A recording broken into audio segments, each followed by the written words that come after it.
Salam, salam, outsider, le débrief commence maintenant. Le Barça a fait match nul aujourd'hui, 1-1 face à Newcastle à l'extérieur. Franchement, je ne vais pas vous mentir, c'est un bon résultat, je pense, pour les joueurs de Hansi Flick. Je pense que c'est un très bon résultat à prendre aujourd'hui. Ils auraient pu perdre 1-0. Ils ont réussi en toute fin de rencontre à s'en sortir et à marquer ce but sur penalty de Lamine Yamal après une faute de Malik Thiaw sur Dani Olmo. C'est bon, c'est bon. Franchement, 1-1, c'est bon.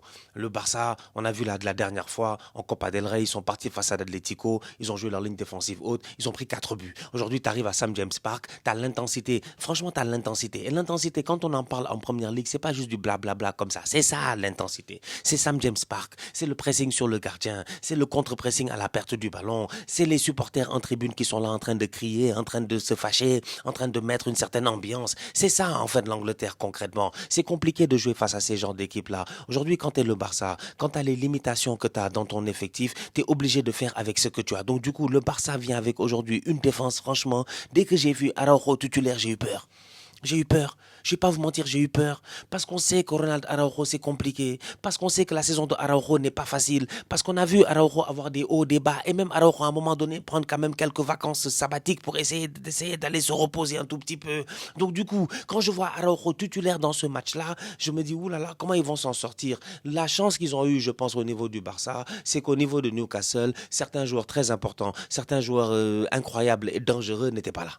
Ils n'étaient pas là. Et là, je parle plutôt offensivement parlant. Parce que Newcastle, en première mi-temps, l'intensité qu'ils ont mis au Barça a fatigué le Barça. Combien de fois on a vu aujourd'hui Elanga sur le côté, en 1 contre 1, ou Elanga qui prend la profondeur derrière Joao Cancelo, à la limite du hors-jeu. Combien de fois ça on l'a vu en première mi-temps? Combien de fois on a vu le boy Osula, 1, 2, 3, première titularisation en Ligue des Champions, on ne sait même pas d'où il vient, il passe derrière la défense du Barça. Donc du coup, cette ligne défensive haute-là, dont l'Atlético avait réussi à en profiter pour mettre 4 buts, Newcastle, s'ils se gèrent aujourd'hui, je ne vais pas vous mentir, en première mi-temps, ils peuvent en mettre 4. C'est la vérité. Sincèrement, c'est la vérité. C'est pour cela que je dis que ce match nul-là, 1-1, c'est un très bon résultat pour le Barça. La réalité, c'est que même une défaite 1-0 était un très bon résultat pour le Barça. Parce que je sais que ces bandits, ces couleurs, malgré toutes les difficultés qu'ils peuvent avoir, les boys qui sont à l'infirmerie, les gars qui sont blessés, je sais qu'au match retour, ils vont taper Newcastle comme du n'importe quoi. Ça, c'est le Barça. Ça, c'est le Barça. Le Barça va taper Newcastle. Le Barça ne se fout même pas de nous. Ils vont taper Newcastle. Newcastle avait l'opportunité aujourd'hui de venir de vraiment mettre, j'ai envie de dire, une certaine pression avant le match retour dans une semaine. Ils ne l'ont pas fait. Ils ont été... trop de rattaquants. Trop de rattaquants. Trop d'imprécisions. Franchement, combien de fois ils ont mis aujourd'hui Elanga et puis Barnes en 1 contre 1 sur les côtés au Soula. Les gars passent en retrait, incapables de le faire. Trouver un joueur point de penalty pour venir mettre un tapin, ils ont été incapables de le faire. Franchement, Newcastle ne sait pas gérer. Donc le Barça, on peut critiquer, oui, le Barça, ok, d'accord, ils viennent en Angleterre, ils souffrent et puis tout cela, mais c'est normal, tout à fait normal. C'est tout à fait normal que le Barça souffre aujourd'hui. Faut aussi prendre en considération, c'est quelle équipe du Barça qui vient jouer face à Newcastle. C'est une équipe du Barça qui a en défense centrale, franchement, Gérard Martin, latéral Araujo, Cancelo. C'est pas comme si Cancelo, c'est pas comme si l'intensité déjà en Liga, c'est quelque chose. Je parle même pas de l'intensité en première ligue. Cancelo, il était en Arabie Saoudite. Ça fait longtemps qu'il a quitté, je dis bien, ce genre de football-là. Donc, Joao Cancelo, aujourd'hui, en plus de ça, il a un apport offensif très, très important dans cette équipe-là. Donc, ça devient compliqué pour lui de faire les allers et les retours. Araujo, comme j'en ai parlé tout à l'heure, qu'il a envoyé en toute fin de rencontre. Parce que si Newcastle marque un but, c'est la faute de Araujo. C'est la faute de Araujo qu'il a envoyé aller faire cette course de fou furieux là. Appel de balle de malade. Franchement, 80e minute, il va courir comme un malade. Il se blesse tout seul. Il est assis en dehors du terrain. Il ne peut pas revenir. Sur l'action, le Newcastle claque un but. Pourquoi? Parce qu'on est obligé de couvrir Araujo. Pourquoi? Parce que Rafinha doit couvrir Araujo. C'est pas sérieux. Franchement, c'est pas sérieux. Donc aujourd'hui, moi, je le dis encore une fois, pour moi, c'est une équipe du Barça qui s'en est très bien sortie. Franchement, ils s'en sont bien sortis. Mais le terrain, ça a été difficile. Ça a été difficile. Franchement, ça a été difficile. Ils ont de la chance que Guimarães n'était pas là. Guimarães qui vit Une saison compliquée, Bruno Guimaraes, avec Newcastle, parce que quand il n'est pas là, Newcastle ne gagne pas beaucoup, c'est un peu galère. Quand il est là, Newcastle va très très bien. C'est un joueur ultra important dans cette équipe-là, c'est un leader dans cette équipe-là. Malheureusement, encore une fois, il a, je pense, de nouveau rechuté, donc il est blessé encore, je pense, jusqu'au mois d'avril, alors que Bruno Guimaraes, c'est vraiment l'âme de Newcastle au milieu de terrain. Mais t'as pas Guimaraes, c'est pas grave. Quand même Tonali, t'as quand même Joe Wellington, t'as quand même le boy Ramsey. Donc en termes d'intensité, quand même, les boys, ils sont là. Mais au-delà de cela, c'est des gars, ils savent sortir le ballon très très vite et rapidement, ils cherchent le poteau offensivement qui va plonger derrière la ligne du Barça. Donc ça, on l'a vu. Mais du côté du Barça, c'est difficile. C'est difficile. Ils ont le ballon pas, les gars sont 3 sur eux, 2 sur eux. C'est compliqué. Ils vont faire des fautes. Ça a été compliqué. Bernal a essayé de faire son match. Le pauvre Miskin, il s'est blessé. Oh, difficile, difficile. Il a sorti Pedri. Direct, Bernal, après, il se blesse aussi. Donc, tu finis sans ton vrai double pivot. Ça a été compliqué aujourd'hui pour le Barça. Franchement, je ne vais pas vous mentir. Et là, encore une fois, ça montre les limites de cet effectif-là aussi physiquement. Frankie de Jong blessé, comment il s'appelle, Jules Koundé blessé, Araujo il sort blessé, on peut dire quand même, Bernal il sort un tout petit peu blessé, c'est-à-dire il y a beaucoup de gars, il y a l'hécatombe quand même dans cette équipe-là. Pedri vient juste de revenir de blessure, il joue, c'est normal, je pense qu'il joue 70 minutes et qu'il sorte, c'est normal, il peut pas enchaîner, ce serait risqué aussi d'enchaîner énormément de matchs avec Pedri pour après le perdre avant la fin de la saison, surtout en cette deuxième partie de saison, surtout qu'il y a une Coupe du Monde qui s'en vient aussi et que l'Espagne a besoin de Pedri.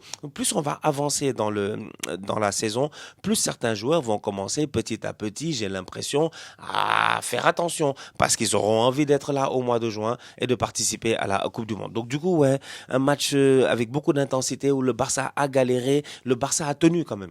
Comme ça, je dis que pour moi, le score de 1-0, c'était un très très bon score. Le 1-1, c'est un supra bonus, un ultra bonus, un méga bonus qui va leur permettre sans aucun problème normalement au match retour de faire le travail parce que je n'ai pas de doute sur le fait que le Barça au Camp Nou normalement devrait battre cette équipe de Newcastle. Mais n'empêche, ils ont tenu 1-0, 1-1. Mais est-ce qu'ils auraient pu aujourd'hui marquer un but dans le jeu? Oui, ils auraient pu marquer un but dans le jeu. Parce qu'offensivement parlant aussi, au niveau du Barça, il y avait moyen de faire quelque chose. Cependant, sur le terrain, il y a certains boys qui manquent un tout petit peu de quelque chose. Rafinha, c'est un peu plus dangereux, Rafinha quand même. On l'a connu plus dangereux. Lewandowski était sur le terrain, il n'a jamais réussi à s'en sortir. Cette semaine, j'ai fait une vidéo sur le Barça en disant ouais, est-ce qu'il faudrait faire penser à il faut penser à l'après Lewandowski. Est-ce que c'est Rashford qu'il faut mettre en pointe? Est-ce que c'est Ferran Torres? Est-ce qu'il faut aller chercher, je sais pas moi, un Osimhen? J'ai pas eu l'occasion de voir le match entre Liverpool et puis Galatasaray. Mais apparemment, Osimhen a fait un très bon match. Est-ce que c'est ce genre de profil-là qu'il faut aller chercher des Harry Kane, des Alvarez? Je sais pas. Mais là, ils ont besoin d'un attaquant parce qu'encore une fois aujourd'hui, tu le vois. Il te faut un attaquant qui presse très haut et qui presse en premier. Sinon, c'est compliqué. Sinon, c'est Firmini va presser. Mais quand Firmini va presser, derrière, au milieu de terrain, ton double pivot devient automatiquement, je dis, il tombe en infériorité, surtout face à un milieu de terrain aussi intense que celui de Newcastle. Donc, tu as besoin d'un attaquant qui va presser, qui va aller haut, qui va mettre l'intensité. C'est pas Robert Lewandowski. Compliqué le match de Robert Lewandowski aujourd'hui, compliqué le match de Rafinha aujourd'hui, il peut beaucoup mieux faire, franchement il nous a habitués à beaucoup mieux. Lamine Yamal, plusieurs fois il a été esselé, ils l'ont mis dans des conditions où les boys de Newcastle ils voulaient même pas le laisser passer, ça a été difficile entre Lamine Yamal, Lewis Hall, de temps en temps c'était Lamine Yamal, Lewis Hall, il y avait un Tonali qui venait, de temps en temps c'était un autre joueur qui venait et puis tout cela, j'ai envie de dire que franchement Yamal a fait son match, Yamal a essayé de faire la différence, mais ouais, offensivement parlant aujourd'hui le Barça ils ont été un peu trop faibles, franchement ils ont été un peu trop faibles. Ça a été compliqué. Ça a été assez compliqué. Donc ouais, on va attendre de voir le match retour, de voir ce qui va se passer. Match retour, enfin, je l'espère, je serai de retour dans mon environnement normal. Je vais arrêter de me lever en plein milieu de la nuit pour faire des briefs aussi. Franchement, tu n'as pas vu, j'ai les cernes et puis tout cela. Mais tu es en plein milieu de la nuit pour faire des briefs. C'est une dinguerie. Moi, je sais pas comment ils font les gens dans cette partie du monde pour regarder des matchs de football là, genre 4 heures du matin et tout cela. Genre, c'est c'est terrible. Franchement, c'est terrible. Donc, ouais, la semaine prochaine, on sera de retour dans notre environnement pour de meilleurs débriefs, pour de la meilleure qualité, franchement. Et puis un peu plus réveillé, tu vois. Mais ouais, globalement parlant, je trouve que c'est un bon résultat. C'est un bon résultat. Johan Garcia a fait son match. Même Ramsdale, de l'autre côté aussi, il a fait son match. Newcastle peut avoir des regrets parce que Elanga, Osula et Barnes.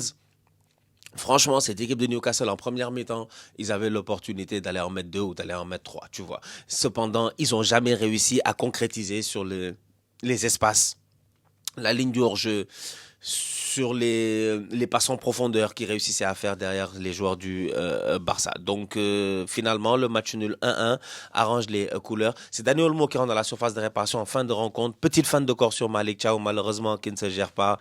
Il tape le pied de Dani Olmo, penalty, qui est là, Lamine Yamal, qui prend ses responsabilités, franchement, en ce début d'année 2026. Il prend ses responsabilités, il marque des buts importants, il offre les 3 points à son équipe ces derniers temps, mais au-delà de cela, il marque des penalties.